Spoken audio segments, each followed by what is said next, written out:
Вчера Россия атаковала торговый центр в Кременчуге. По предварительным данным, там могло находиться более 1000 человек. На момент съемки известно о 13 погибших. Эта атака рискует стать одной из самых кровавых страниц текущей войны, пополнив собой мрачный список из резни в Буче и обстрела вокзала в Краматорске. И это уже второй эпизод за последние 2 дня, когда резко активизировались обстрелы именно гражданских объектов в Украине. Первым стал позавчерашний обстрел жилых домов в Киеве.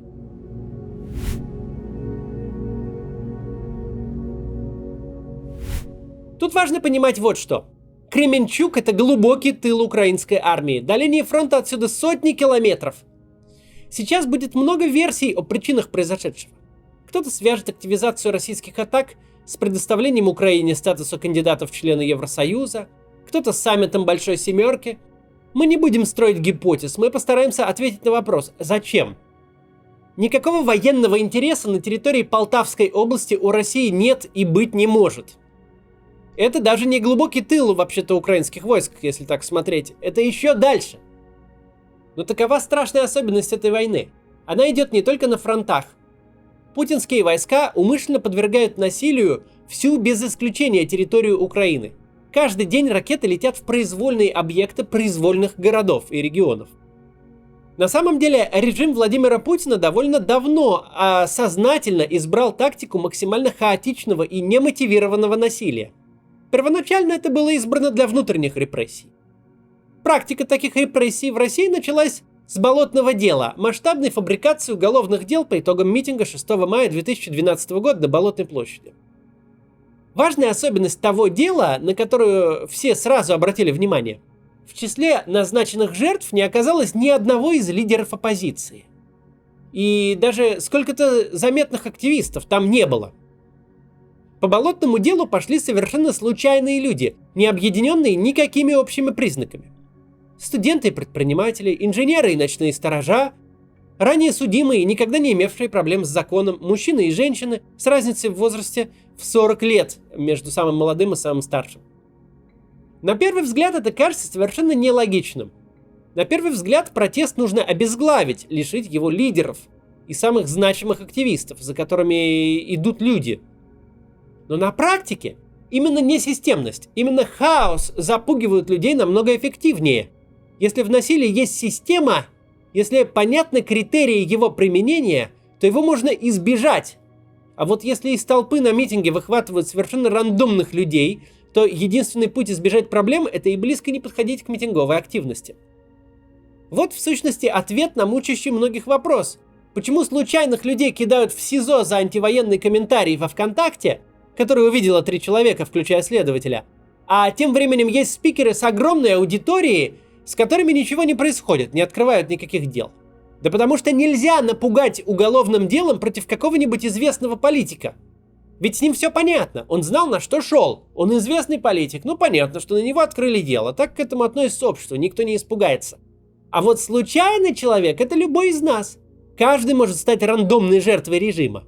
Именно система без системы, именно хаотичное правоприменение вселяет в людей ужас, включает в них все доступные механизмы самоцензуры, ведь никогда не знаешь, откуда прилетит. Точно по той же схеме действует Аль-Каида, Исламское государство, Хамас, все террористические организации на свете. Казалось бы, какой смысл отправлять самолеты в башни Всемирного торгового центра и убивать каких-то офисных работников? Почему не в Белый дом или в Капитолий? Почему бы не угробить разом всю политическую верхушку ненавистной тебе страны? Потому что для террористов в этом нет смысла. С гибелью политической верхушки все предельно понятно. Их убили, потому что они политическая верхушка. Вполне четкий признак. Если вы не президент, не член Конгресса, не министр, то вам ничего не угрожает, бояться нечего. Самый смысл терроризма, причина, почему он пугает сотни миллионов людей, заставляет правительство тратить макроэкономические суммы на безопасность при небольших сравнительно жертвах, именно в том, что жертвой теракта может стать любой человек в любой момент. И значит, никто не может чувствовать себя в безопасности. В клубе, магазине, ресторане, на концерте, просто на улице, молодой ты или старый, богатый или бедный, бизнесмен или грузчик, смерть может прийти в любую жизнь. В этом смысл терроризма. В этом его ужасающая сила. Не обязательно должно быть много жертв, но жертвы должны быть случайны. И точно та же тактика сейчас у путинской армии, у российских войск там. Та же, что в российских репрессиях. Та же, что и у террористов.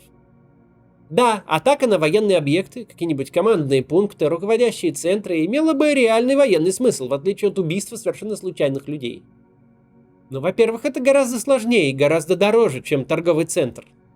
Он большая неподвижная цель, возле которой нет средств ПВО, по которой точно не промахнешься. От атаки на торговый центр ущерб точно будет, и будет огромным. Во-вторых, убийство офицеров и чиновников, разрушение военной инфраструктуры просто не выполняет главную цель террора. Не поселяет в людях страх. Ведь если ты надел погоны или устроился на военное предприятие, то сознательно взял на себя риск. А мирным людям опасность вроде как не угрожает, если стреляют по военным объектам. Смысл таких атак, как удар по торговому центру в Кременчуге, только в том, чтобы никто не чувствовал себя в безопасности. Неважно, на каком расстоянии от линии фронта ты живешь, неважно, чем занимаешься, ракета, как фанатик с бомбой, может настичь тебя везде. Такая тактика успешно достигает цели и поселяет в людях страх, но страх этот никогда не работает на капитуляцию. Никто после 11 сентября не стоял под окнами Белого дома с требованием переговоров с Бен Ладеном. После очередной атаки Хамас никто в Израиле не говорит: давайте уступим террористам немного своей территории. Наоборот, немотивированное и рандомное насилие, убийство произвольных гражданских всегда влечет за собой сильнейшую жажду мести. Оно сплачивает граждан вокруг политического руководства, оно оправдывает любые средства и любые силы, которые можно бросить на борьбу с террором. Массовые бомбежки мирных городов – явление хорошо известное и хорошо изученное со времен Второй мировой войны. Из тех же времен известно, что моральный дух людей эти бомбардировки не снижают, а усиливают. Что же случилось вчера в Кременчуге? Восстановим последовательность событий. Примерно в 20 минут 6 по московскому времени в телеграм-канале президента Украины Владимира Зеленского появилось видео горящего здания. Украинский лидер написал, что ракеты ударили по торговому центру, где находилось до 1000 мирных жителей. Количество жертв невозможно даже вообразить, добавил он. Чуть позже появились подробности. Речь идет о городе Кременчуг Полтавской области, о торговом центре Амстор, неподалеку от железнодорожного вокзала. Это очень оживленное место, особенно вечером буднего дня. Сайт торгового центра, рекламируя свои торговые площади потенциальным арендаторам, приводит такие цифры.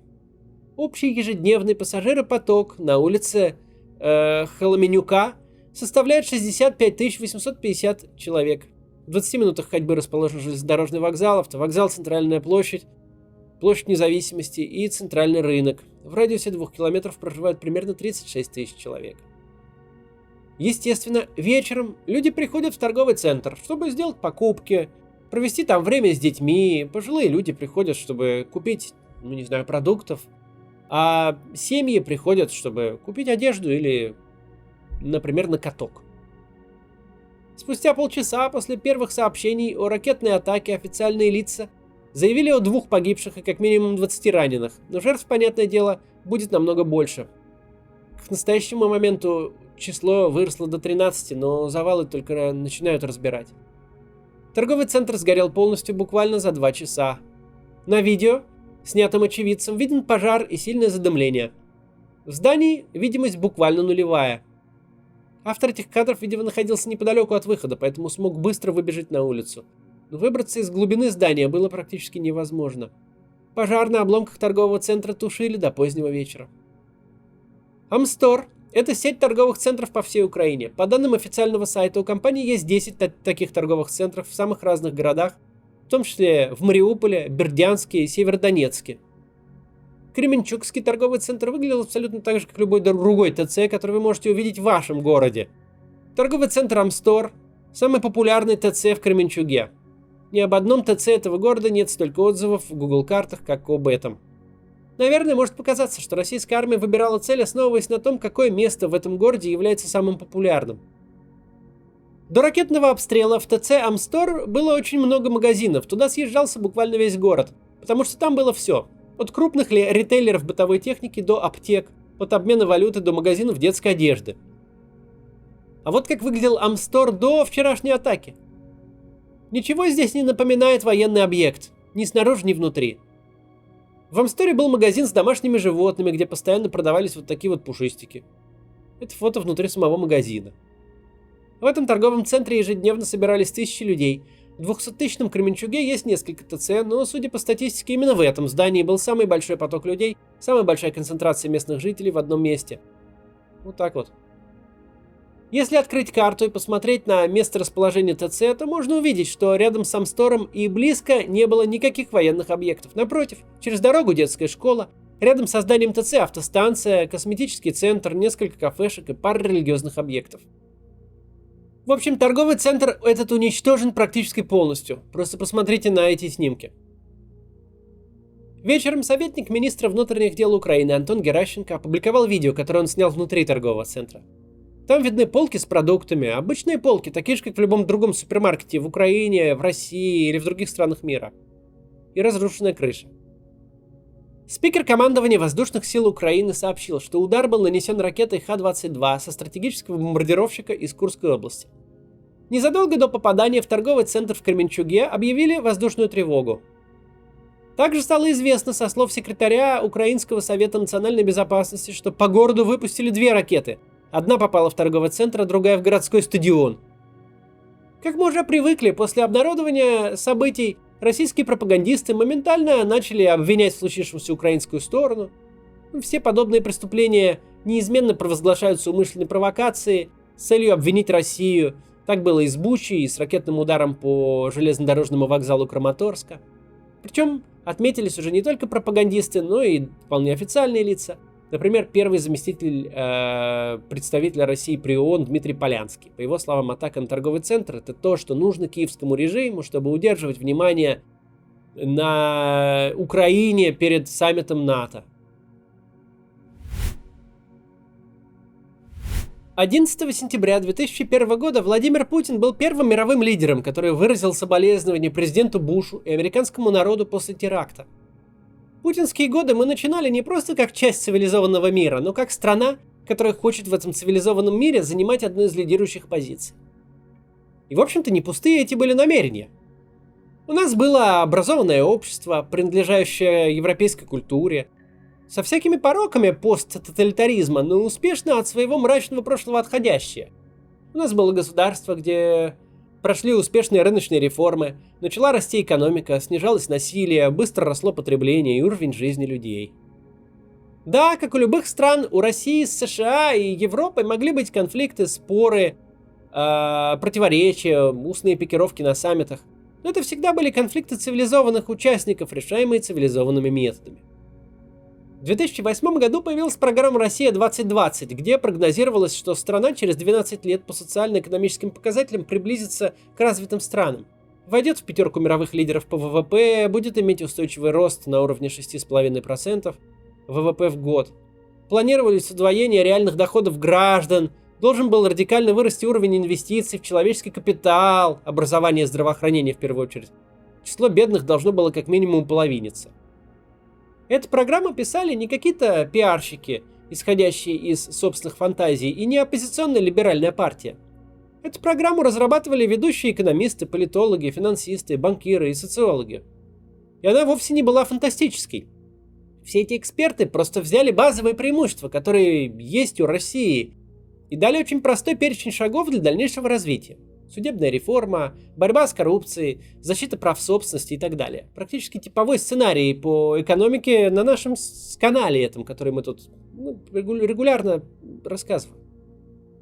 Самые радикальные оппоненты Владимира Путина ни в 2001, ни в 2008 и помыслить не могли, что Россия окажется не одним из мировых лидеров, с которым все хотят сотрудничать и дружить, а примерно тем, кем в 2001 году была Аль-Каида, силой зла, мировым преступником, на обезвреживание которого направлены все силы развитого мира. У исламских террористов хотя бы, если не оправдание, то хоть какая-то объяснимая, не знаю, причина, что ли, есть. Абсолютное большинство тех, кто составляет социальную базу всех на свете Хамасов и Талибанов, выросли в средневековой нищете.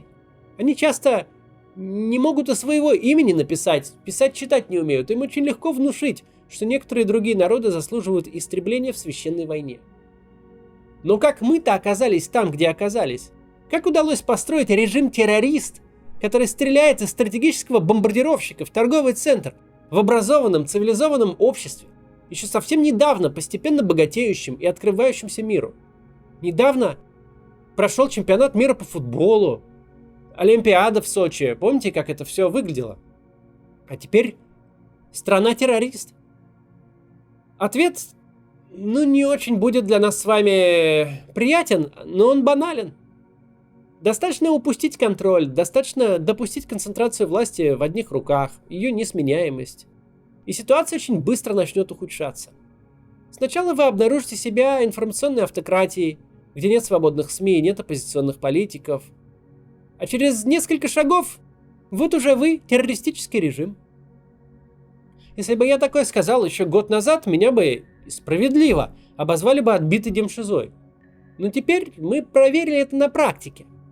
Если в одну трубу вливаются фальсификации выборов, закрытие СМИ и политические репрессии, то из другой трубы выльется катастрофа. И она вылилась. Большей части наших сограждан пока не хочется в это верить, и, видимо, не захочется еще долго.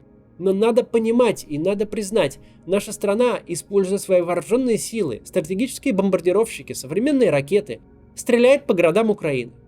Стреляет просто так. И вчера она попала в наполненный людьми торговый центр, а позавчера в дом в Киеве. Вот эта девочка спокойно жила у себя дома в Киеве, а теперь она в больнице, потому что ее дом поразила российская ракета.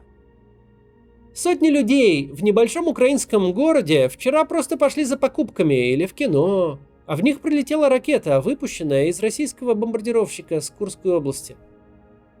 Мы немного можем сейчас сделать с этим ужасом, но первый шаг — это признание. Это наша страна, и наша российская армия стреляет по соседней стране. Просто так, безо всякой причины. До завтра.